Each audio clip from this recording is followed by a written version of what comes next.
This video is sponsored by FlexiSpot. I've been a fan of superheroes for my entire life, and while I dipped in and out of comics a bit when I was young, my senior year of high school, I dove deep into comic books. And while I haven't really read comics for 7 years now, I still consider myself pretty well versed in that world. And I think we can learn a lot from superheroes and comic books when we're developing villains for our own work. Whether we're developing stories for RPGs, writing novels or screenplays, or even just trying to understand why some art works for us and other art doesn't. And today we're going to talk about something that I think about a lot when considering villains: the supervillain sympathy spectrum. But first, a word from our sponsor. We spend a lot of our days sitting, and it's truly terrible for our backs. And as someone who already has significant back issues, I'm especially conscious of how much time I spend sitting at my desk without getting up or moving around. And that's why I'm so glad FlexiSpot reached out to me to sponsor this video. They create adjustable standing desks, ergonomic chairs, desk bikes, adjustable beds. They're committed to improving your work experience by offering furniture that actually promotes healthy habits and breaks us out of some of our bad behavior that we've accumulated over the past few years. If you're going to work from home, as so many of us are, or even if you just want to improve your experience at the office, FlexiSpot has some terrific products to check out. They sent me the FlexiSpot Pro 3 stages dual motor electric standing desk, and I genuinely am so impressed with this product. It's exactly what I needed to improve my workspace and reduce the tension on my back. I've used standing desks before and I didn't love them, but this one actually gives me a lot more customizability. Plus, it has all the surface area that I feel like a lot of standing desks really lack. It has made a huge difference, and I'm so grateful that they've reached out to sponsor the channel. So make sure to check out FlexiSpot's products using the link in the description. They've got some special deals for Amazon Prime Day, so make sure to act now so you can get the best possible discount on these items. Thank you again to FlexiSpot for sponsoring this video. Even though I'm somebody who has a lot of opinions about villains and movies and comics, when I get asked who my favorite villain is, I have a hard time pinning down a favorite. I think the main reason for that is how much the quality of a supervillain can depend on the writer. A talented writer can turn even the least interesting villains into genuine threats. Kraven the Hunter was a fun concept, but compared to most of Spider-Man's rogues gallery, he was fairly one-dimensional, probably not the kind of person who should get a movie. What happened that day? I stared death in the face, and for the first time, I saw my true self. Ugh, it looks so bad. But then, Kraven's Last Hunt writer J.M. DeMatteis managed to make him into an incredibly engaging villain. On the other hand, a terrible story can ruin decent villains. Dr. Light was nobody's favorite villain, but he served his role well. Your pathetic skills can't outshine the brilliance of Dr. Light! Honestly, that was all he did, but it worked. But then along comes Identity Crisis by Brad Meltzer, and now Dr. Light is responsible for the kind of crimes that get your videos demonetized if we talk about them. However, I have noticed that most villains, especially in comic books, tend to break down into one of two categories: the sympathetic villain and the monster. Now let's define our terms. When I talk about sympathetic villains, I don't necessarily mean that the audience is rooting for them, or even agrees with their thought process. By that same token, the monster isn't necessarily a Wolfman or a Dracula. The sympathetic villain is the enemy the audience can understand on a human level. The monster is the villain that defies rationalization. Now, I'm planning a whole other video about sympathetic villains, but for today's video, we're going to cover some of the basics, and then we'll dive a lot more into how these characters work in a future installment. For now, I think we can agree that the sympathetic villain is a fairly straightforward concept.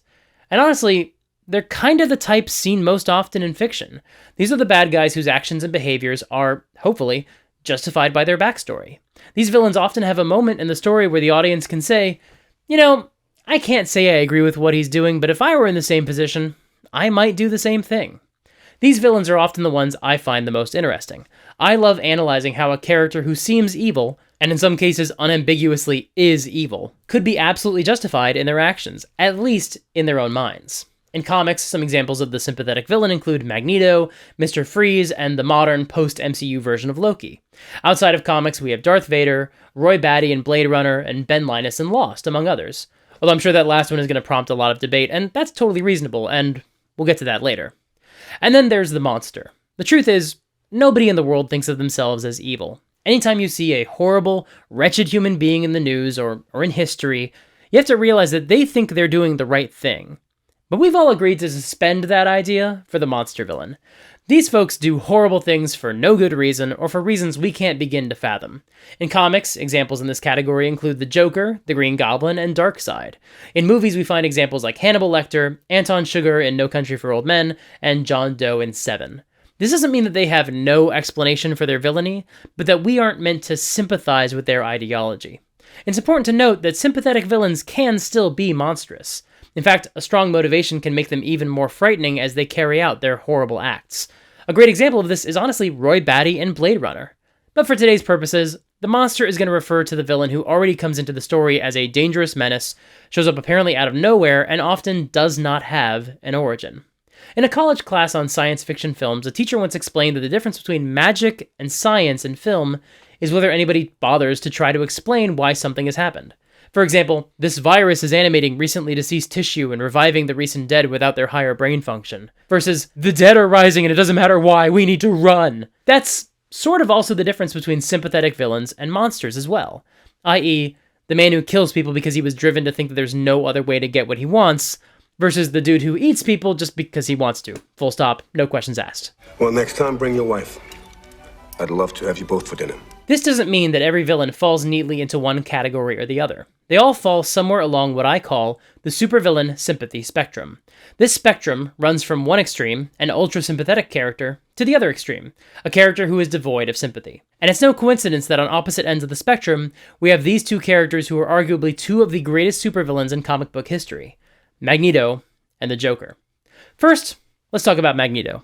Doesn't it ever wake you in the middle of the night? The feeling that someday they will pass that foolish law, or one just like it, and come for you and your children. Magneto, like many villains on the sympathetic side of the spectrum, did not start out sympathetic at all. In his initial appearances, his motivations are clearly pro-mutant/anti-human, but none of the context was there yet. It wasn't until later that it was revealed that Magneto had been a Jewish boy in World War II Germany, and had actually survived the death camps. And now he's an adult, and he's a member of another hated minority, the mutant race, and he's being faced with the looming threat of a similar genocide. Only this time around, he actually has the power to do something about it. That's an origin that anybody can understand and sympathize with. Don't give up on the married. What would you have me do, Charles? I've heard these arguments before. If I saw my family butchered and then thought it was going to happen to me all over again as an adult, I would say, oh no, I don't think so. Then I would throw their giant killer robots back at the humans until they left me alone or died, whichever came first.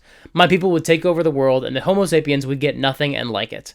I absolutely understand Magneto's motivations and can totally get behind his actions as a result of them. His sympathetic nature is what makes him so compelling. And like I said, when this is done well, it can get the audience to sympathize with him and understand his motivations. The best version of that in film, as in the most sympathetic big screen version of Magneto, came in the film X-Men First Class.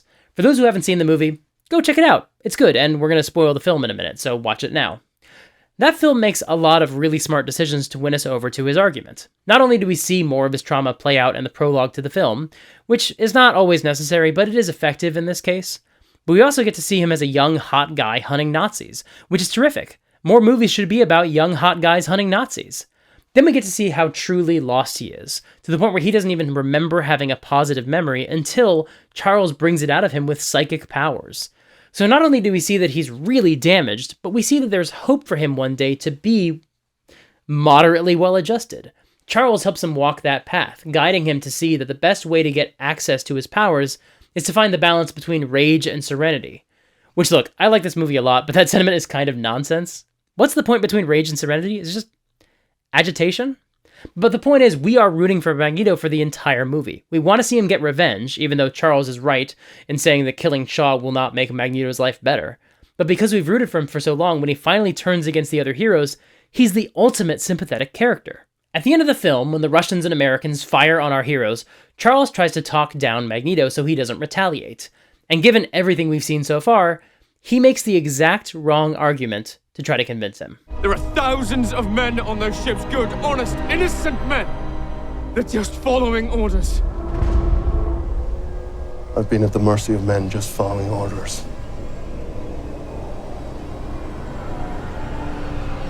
Never again. Magneto is absolutely a villain in this scene. He's wearing the villain's helmet and repeating these talking points, almost kills a bunch of soldiers who are acting in self-defense, he paralyzes Charles, he actively starts a war with the humans, he's the bad guy. But I'd also argue that the film makes a slight mistake here. Because the goal of a sympathetic villain is to make the audience understand why they're doing what they're doing, even if we might not do the same thing. But by this point in the film, I don't think there's anybody in the audience who wouldn't do exactly what Magneto does in this situation if they'd been through his experiences. That's why the scene works so well, potentially too well. Like I said, there's going to be a whole other video on the subject of sympathetic villains with a lot more examples, but the short version is that this is the power of that type of character. They can challenge us to think about our own capacity to do awful things if we're properly motivated. On the flip side, there's the Joker. See, I'm not a monster. I'm just ahead of the curve. You can't empathize with the Joker. You can't explain the Joker's thought process. You can't see things his way, or get inside his head, or walk a mile in his shoes. That's how people get their faces burned off or get tossed into a pit full of hyenas. The Joker is one of the few villains who, in my opinion, doesn't work if you show who he used to be. One of my major gripes with Batman 89 is that it's actually much more of a Joker origin than a Batman movie. In all fairness, that approach works perfectly well for 99% of supervillains. Just about every other superhero movie does it, and it usually works pretty well. So unfortunately, somebody had to make that mistake with the Joker before we would learn that it just doesn't work for him. Specifically, for that kind of character. He's much more frightening if his origin is unseen. The fact is, the Joker absolutely does have an origin. Even before Batman knocked him into the tank of acid and bleached his skin, there was some moment in the Joker's past that set him down the path to becoming a completely irredeemable psychopath. The point of the character is that it doesn't matter what it was. No matches on prints, DNA, dental, clothing is custom, no labels. Nothing in his pockets but knives and lint. No name. No other alias. Maybe it was the origin Alan Moore presented in The Killing Joke, or maybe it wasn't. The point is, something terrible happened to him and he did not react the same way Batman did. In fact, he had literally the complete opposite reaction. Batman experienced a horrible trauma as a child and dedicated his life to ensuring that the same thing would never happen to anybody else, ever again. The Joker, we can safely assume, had a similarly horrible experience at some point in his life, but he universalized it. If he was going to experience pain, then screw it. Everyone else was going to share that experience. Everybody would feel pain. Makes you want to laugh, doesn't it, Art?